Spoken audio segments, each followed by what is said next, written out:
46 million people watched the United States get taken apart at its own World Cup, the biggest soccer audience in American history, and it was watching a 4-1 humiliation.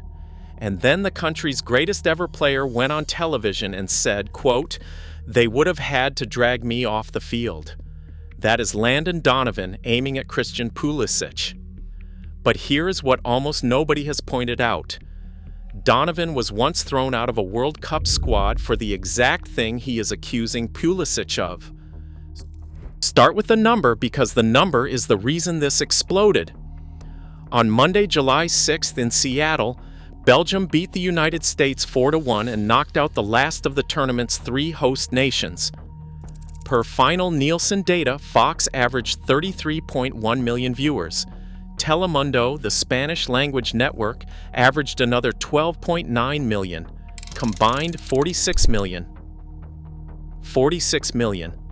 And to give you a sense of that, per Front Office Sports, January's NFL Conference Championship games averaged 47.4 million. Soccer in America just pulled NFL-sized numbers. It also became the most watched non-NFL broadcast on any American network since Game 7 of the 2016 World Series. 10 years. Nothing outside football has come close. And the moment American soccer finally arrived at that scale, it got humiliated on live television. Now here is the man in the middle of it. Christian Pulisic, 27, the captain, the AC Milan star, the biggest name American soccer has produced in a generation.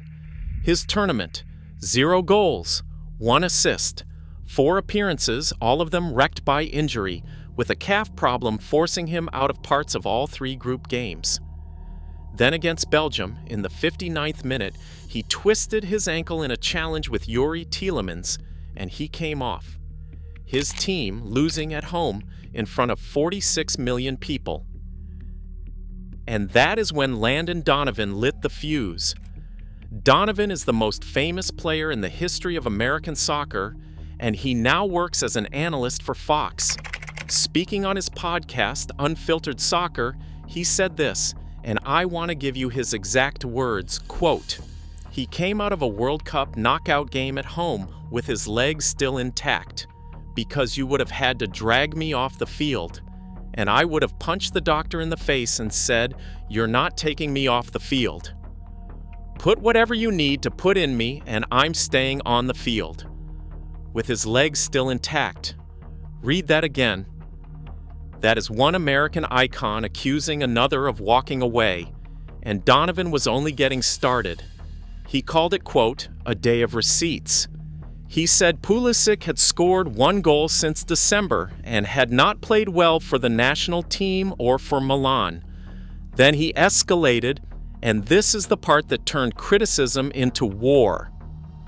Quote, "I speak to people who are at US Soccer. I speak to his sponsors. I speak to his teammates. I speak to the staff and the coaches.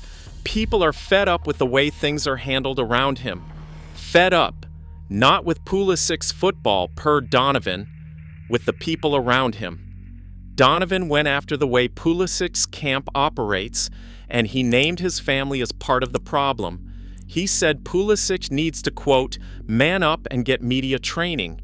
He also admitted flatly that he and Pulisic do not have a great relationship. So where does this feud actually come from? Rewind to 2025. Pulisic chose to skip the Gold Cup, the regional tournament that was the team's main tune-up for this World Cup, so he could rest during his club's off-season. Donovan led the charge against him. And there is a detail here nobody covers. According to AOL, after that Gold Cup, Christian's father, Mark Pulisic, a former pro himself, went into the comments section of a post about Donovan's own commitments and replied with a ChatGPT answer. A father trolling a legend with an AI-generated comeback. But here is the reframe, and it changes everything you just heard.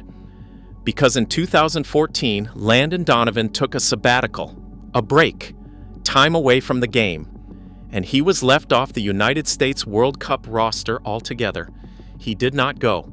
He was cut for resting. Now let that sit for a second.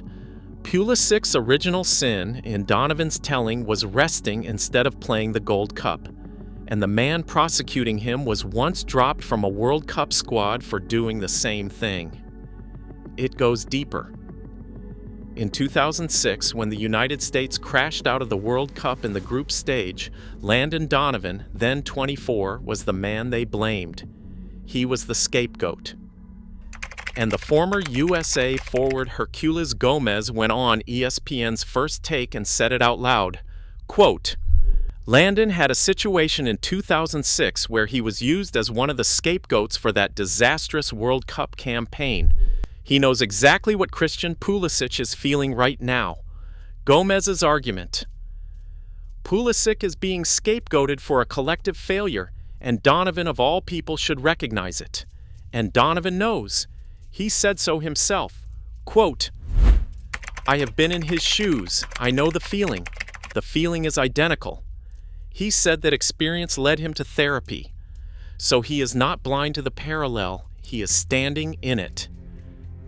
Now the counterweight, because this is not simple. Tim Howard, the former USA goalkeeper who sits beside Donovan on that same podcast, sees it differently. Quote, I don't envy Christian Pulisic right now. That's a difficult place to be. I do, though, believe that the sort of perceived nonchalantness is not that he doesn't care. I think he's hurting. I think he's aware. I think that's his own defense mechanism. And remember, Pulisic did not walk off for no reason. He had a diagnosed ankle injury. Pulisic's own answer came days later on Instagram. Quote, tough to find the words. It simply wasn't good enough from us in the end, and I wanted to deliver so much more. Then he added a line that will either age beautifully or haunt him.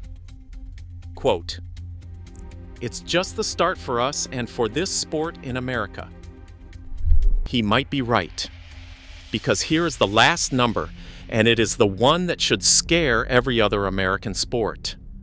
When Portugal played Croatia in this tournament with no American team on the field at all, 11.1 million Americans still watched. It was the biggest English-language audience in U.S. history for a World Cup game without the USA in it. So the audience is not going anywhere. The tournament rolls on without America, semifinals this week, and the final on Sunday, July 19th. And when the dust settles, the country will have to decide who it actually blames for the biggest collapse it has ever watched. The player who limped off, or the legend who has been where he is standing and swung anyway.